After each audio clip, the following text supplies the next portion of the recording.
many of you have already heard, I met Ron back in December. I messaged him about his video, How Not to Start a Sex Cult. It's moved me for reasons I've discussed prior. As many of you have already heard, I am an abuse survivor and have been since the ripe age of 8 years old. And at such a young age, I found myself surrounded by monsters disguised as heroes.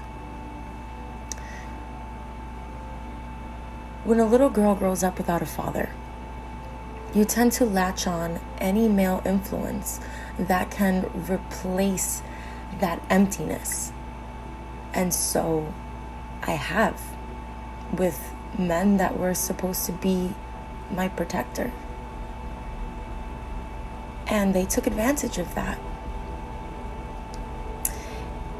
And as many of you may have already heard, I lost my voice at that age. I searched constantly for it through different vices, be it music, writing, dance.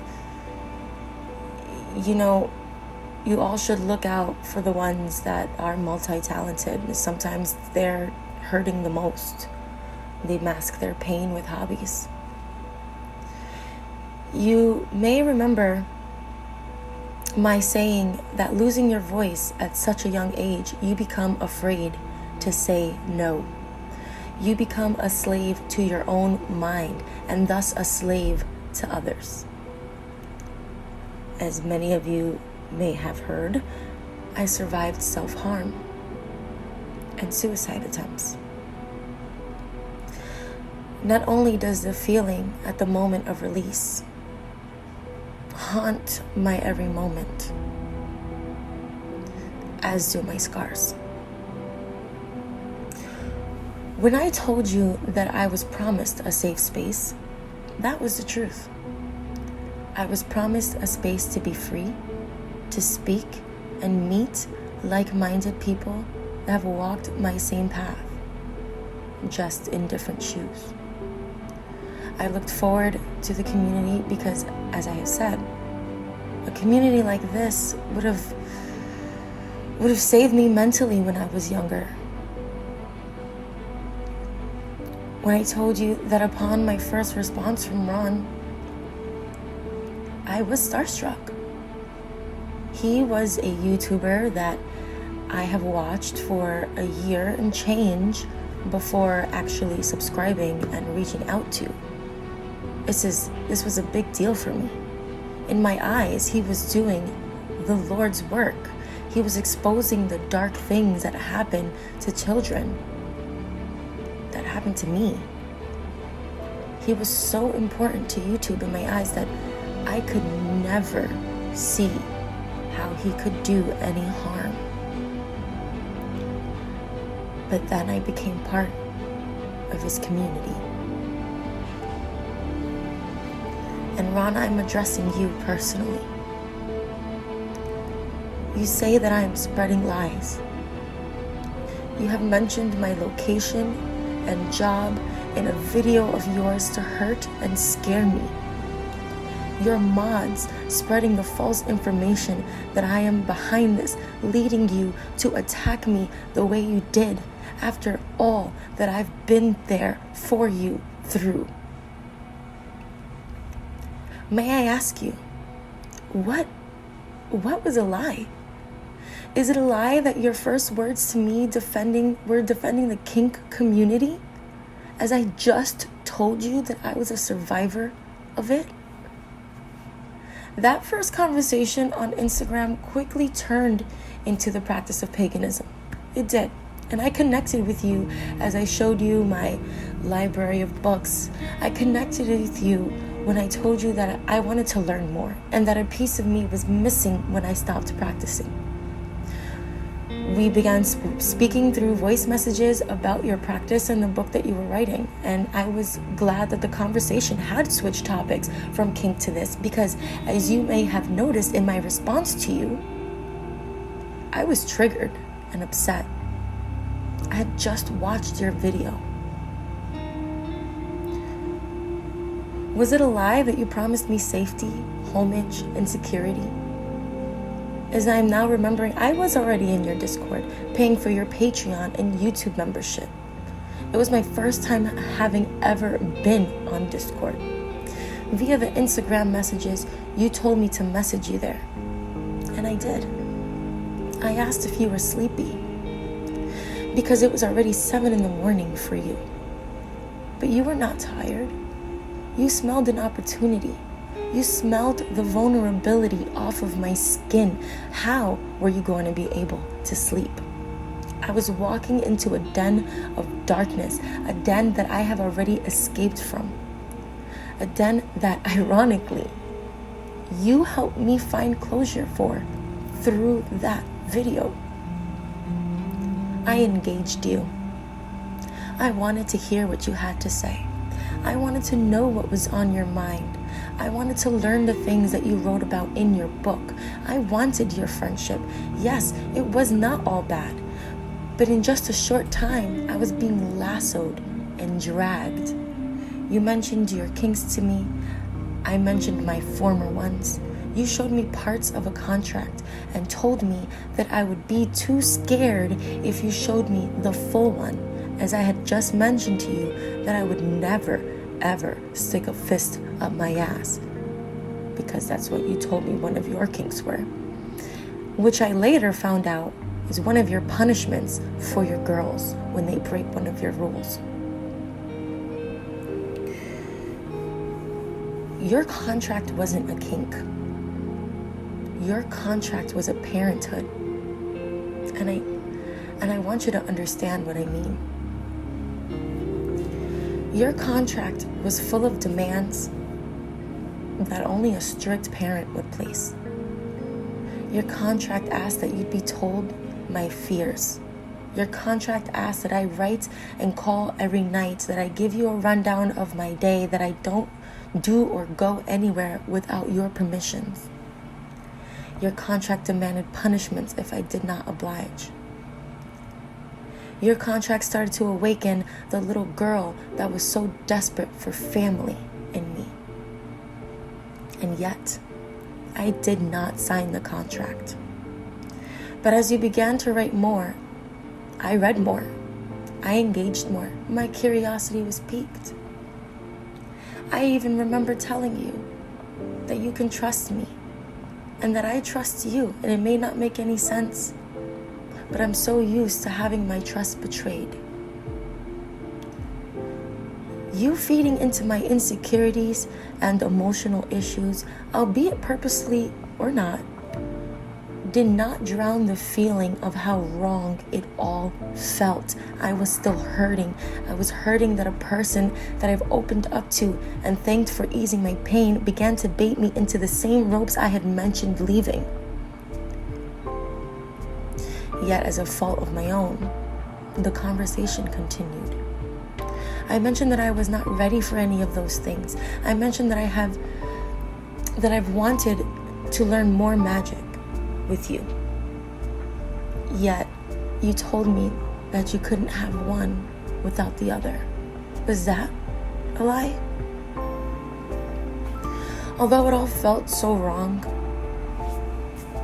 I still needed you. I needed your content and I needed your community. I needed to feel close to someone who was exposing the horrors of what happens to little girls. My little girl that still lives in me needed that. And for everyone asking why I stayed, how could I not? Was it a lie that you said you had to test me? That you had to make sure I was good enough for you, making me feel a sense of having to prove my worth to you? That I was so beneath you and needed to make you trust me?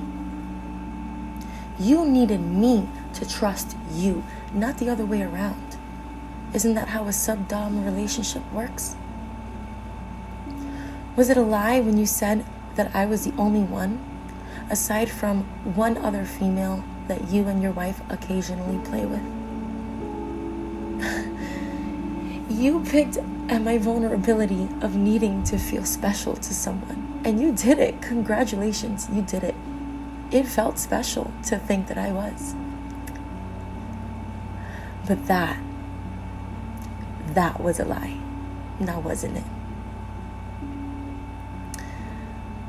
What about your symbol? The symbol of empowerment that I later learned you described it as a way to brand your slaves. Those are your words. Is that what you called it to me? Or did you tell me that it was a symbol of protection? That having it on my body and in my room will make me feel powerful and safe?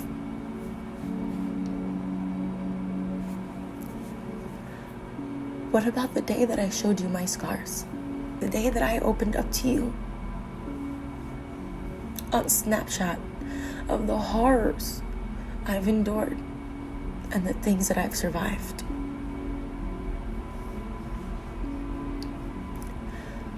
I told you that the scars remind me of my failures. They remind me of my mother's tears when she saw them and the sounds of her cries. It reminds me of the absent and indifferent look on my face as she did, as I just struggled to keep my head up. You told me to put your symbol on my body. You told me to draw your symbol over them and that it will empower me and protect me.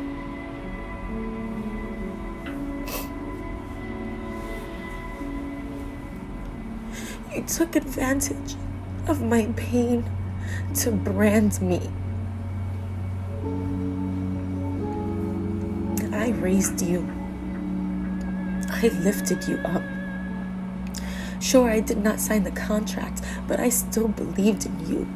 I was there for you when you told me that no one else wasn't. There were other girls on the other sides of their phones telling you the same thing. We were alone. Us, your quote unquote collection of girls. You'd tell us that you feel worthless. And we'd articulate the best that we could that you weren't. Making sure we didn't sleep until you believed it, until you felt better. We were your powerhouse. You were our ball and chain. You promised you'd be there for me in the same respect. When you told me your lights were cut off, I sent you money so your children and wife and yourself wouldn't freeze, so your food wouldn't go bad and you can eat in the morning, because I know how that feels. So then what's this about lights not being allowed to be cut off in Scotland? What's this about the monster that I am, that you're making me out to be, and all of your survivors?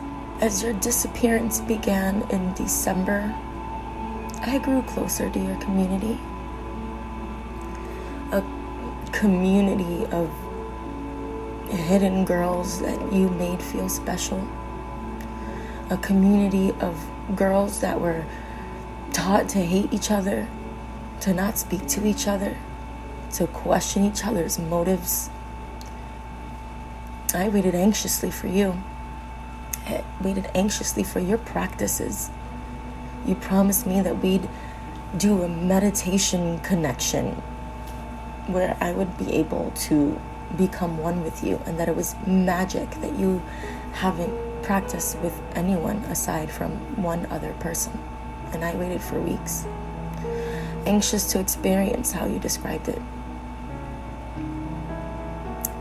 You said that it was such strong magic that I would be able to feel you with me as the best friend you were to me. You told me you would be there when I needed you. You promised me. I had a breakdown in December, as it was the anniversary month of my attempt. I needed what you promised.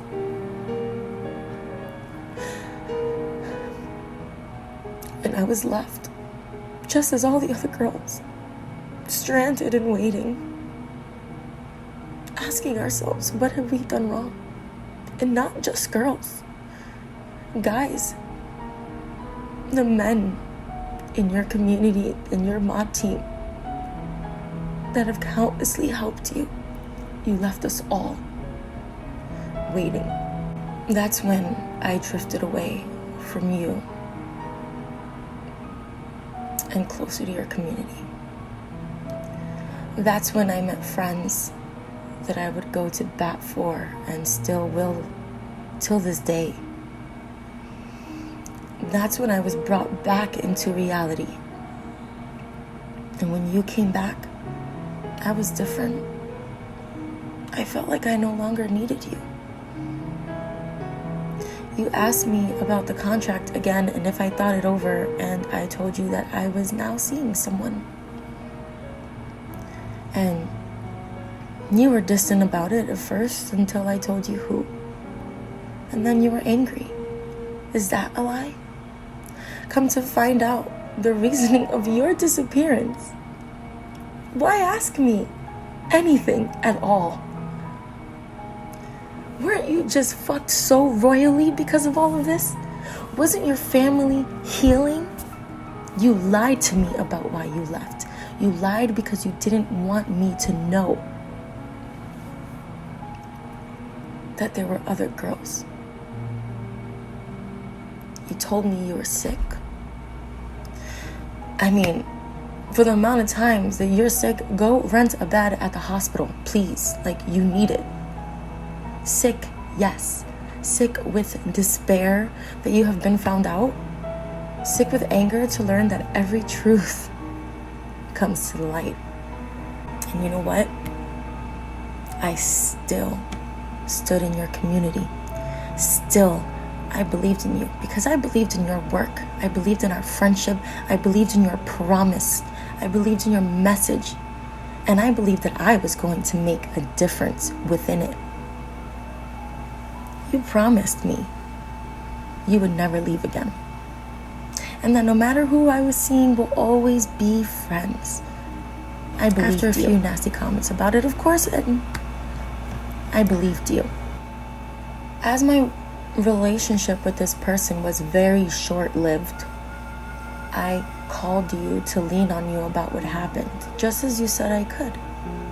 And throughout all the drama that relationship has faced, you sat through it. I remember thinking how much better I felt after just letting it all off of my chest when I got off the phone with you. But as I got off the phone with you, I then received a message instantaneously after on Snapchat reminding me of your contract, and of course the magic, reminding me that you're sorry we're over, but that the offer still stands. As if it was never just about me and who I was. As if you'd do things for me to get what you wanted. At this point, I was much stronger, as you have made me become.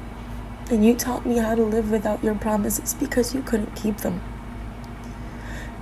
So I'm sure you remember that I declined. And after I did, you disappeared again. But not fully this time. You didn't disappear fully.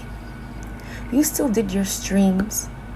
You still answered fans on your Discord. You still gave them the world of your time. Just not me. But it was okay this time, Ron. Because I had friends in the community now. No, they did not know my story. but they knew that I was a survivor like they were. And that meant so much more than your attention could. And as the Libra that I am, I was very persistent with what I wanted from your community. And that was the birth of the survivor rooms.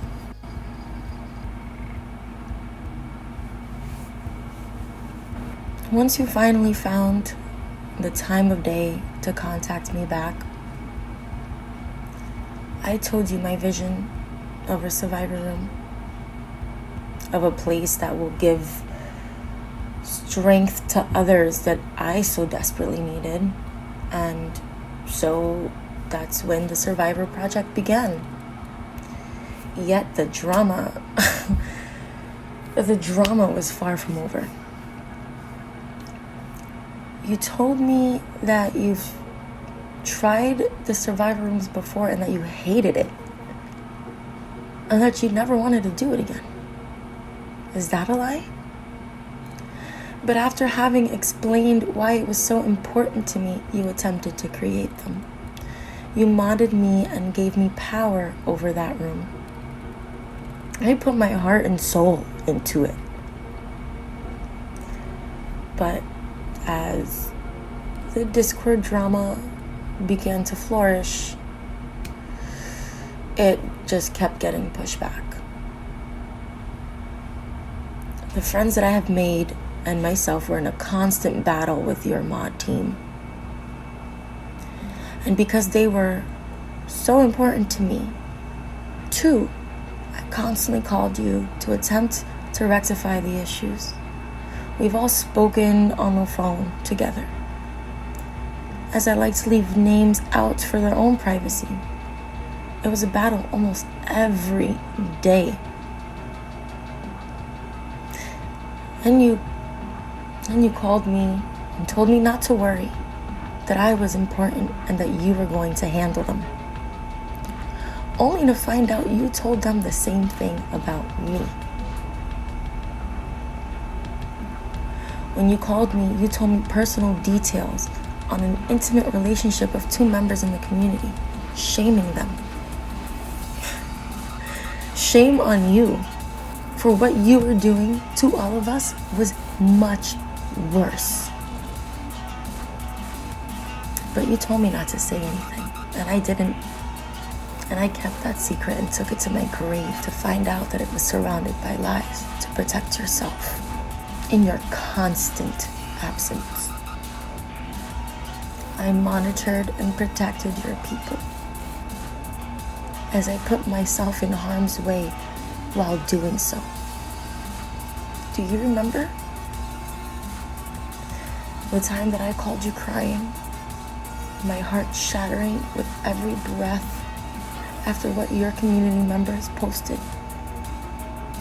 Do you remember the look in my eyes?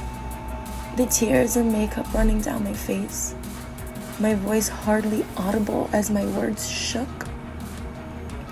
Do you remember what you told me to do, as I had just witnessed a nightmare that triggered parts of my past? A nightmare of helplessness? You told me to record myself.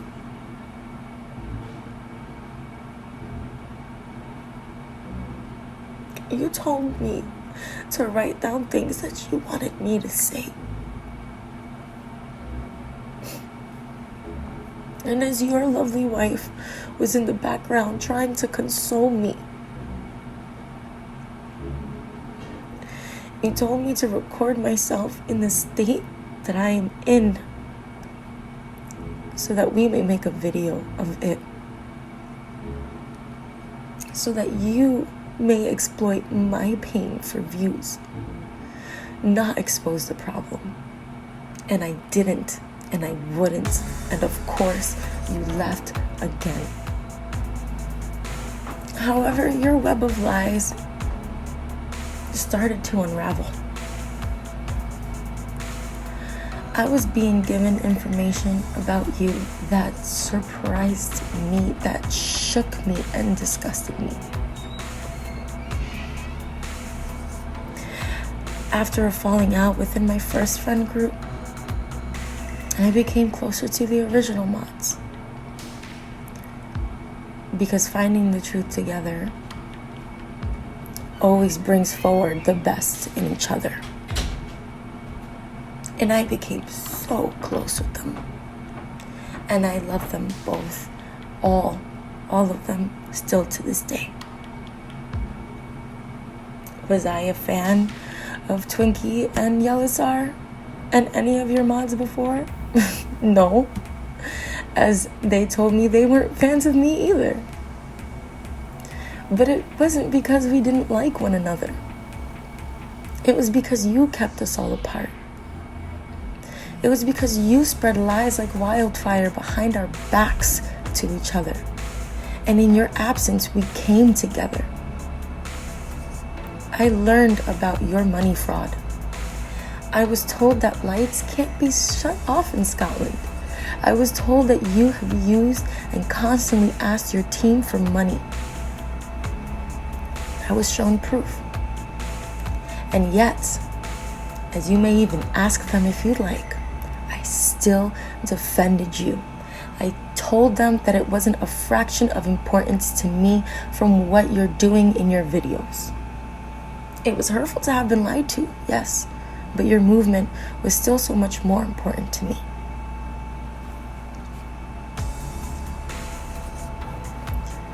It wasn't until I was told about all the other girls. It wasn't until I was informed how many there were that a pit of pure sadness started to settle at the base of my stomach. Not sadness for you, but sadness for them. Sadness for your beautiful wife and kids. This man that I have trusted holistically, untiringly, all of a sudden became everything I tried running from in my past. In a split moment, I felt outside of my body. As things began to make sense and the pieces started to fit, as I read the words that you said to the other girls, I remember them myself. I remember reading them myself. And like an almost carbon copy of what you used. But when did it break me? When did it completely shatter me? It broke me when I learned that they were all survivors. You see, I'm not going to sit here and tell you that it's wrong to be attracted to females, to have a healthy sexual desire, as one of your followers' comments had put it. To talk to pretty girls on the internet to see how far you can go is wrong. I won't even sit here and tell you it's wrong to let your fame get to your head and see where it can get you. Although that in of itself is already manipulating, I'm not going to tell you that it's wrong. What I will tell you is that it's wrong to pray, and that is your word, not mine. On all the girls that have survived what you have done in their past already, it is wrong to collect, and that is your word, not mine. Girls that have stayed up crying, wondering if they'll ever be enough because they feel so broken and can't find the pieces to put themselves together again. It is wrong to ensnare the very girls you say you have a voice for on your channel and use them for your sick little game. It is wrong to ask sexual favors from a girl who is afraid to say no. It is wrong to use your platform as an advocacy for survivors just to collect them and make them victims of your own, not physical abuse, not that, but emotional abuse, verbal abuse, mental abuse you have inflicted on all of us. You have had women tell their darkest fears and use it against them. You have had women tell you their stories and you played into their game. Yet all of us work so hard for you with no recognition to verbally abuse us when it doesn't go your way. And I speak for everyone that was on your team. women and men who have left abusive relationships that you have yelled at and belittled. Women who have opened their hearts to you that you took advantage of. Men that have thrown money at you that you treated far less than human. It is wrong. This is not a smear campaign. This is to get you to wake the fuck up. Because one day you will have to face the music of your actions. Be a man and take responsibility. What lengths are you willing to go to defend yourself, Ron? What means will you use to embarrass these girls who have already been embarrassed enough? What will you do next to prove our exact points? When will you take responsibility? I believed in you. And now my trust is far worse than it was when I started. And that's when it began. That's when I told myself I needed these survivor rooms more than ever. I told myself that I needed you out of these women's reach. I needed to protect them as I've never been protected myself. You know, I made the rooms. I gave into your little Skype calls. I played your little game so that you may lose at it. I did anything I needed to do to get power over that room. And then they were created. How does it feel to be used? And I wanted to push and push until I had every survivor on your platform in a safe place. And as strong as I wanted to be for them. Your verbal abuse started to take me to dark places. I trusted the people that were in charge of that room to watch over the survivors. I just had to leave. My mental health began to dwindle, and I had little ones depending on me in my real life that needed my smile and my warmth, something that you were taking from me. I just wanted to be done with it all. I wanted it to be over. I had my family discord, and that was enough for me. All of them were enough. And Twinkie and Yellis are just been such a saving grace. I really had to ask myself if I wanted to go down this path, if I wanted to relive this again. It was a server exposing you,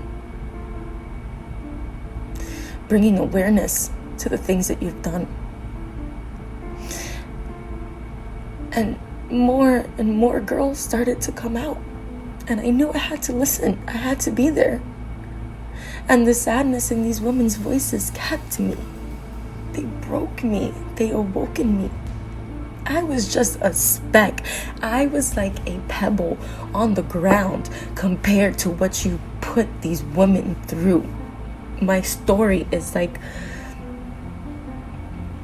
almost non-existent in comparison.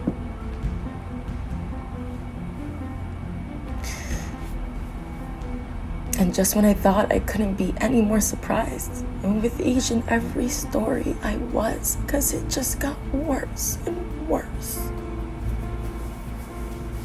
And that's why I'm speaking out. Whether my story is big enough for all of you or not, that's why I'm speaking out, to give them the strength to do so. That's why I'm putting so much of my personal life on the line. Because I'll be damned if you make another survivor feel the way that they have felt. My pain was nothing compared to theirs. And I speak out for them. I speak out for all of you women. You are beautiful. You are brave, and you are worthy. I cannot imagine the pain you have felt during the years by Ron's side. But you are not alone, and you will never be. You come out stronger. You come out more brave. Your heart sings and thanks you for allowing it to heal. Do not be afraid, and do not let threats and fear steal your voice. We take our voices back today, and I will be here for you every step of the way. I want to thank you. I want to thank all of you for listening. Not just the supporters, but even the ones that accuse me of lying. Even the ones that victim shame. The ones that believe you cannot be abused online. The ones that believe that this is all just okay. I thank you for listening, because you heard my words. And what you say online won't reflect how you feel when you sleep at night. I pray and hope that none of your daughters or your sisters or mothers, aunts, nieces ever have to endure what this feels like, whether you stand with us or not. I will never wish you harm. I hope my words bring you awareness so that you may protect your girls when they grow up. I do have a message for one of your little mods. I've heard the audio recording of you blaming me for all of this, saying that I am the leader of this movement. Joke's on you. We don't have leaders. We all walk together equally. Do you know how that feels, to be an equal? I heard you trying to find my place of work in my home address. Of your threats to me and insults, barely effective, might I add. I have proof.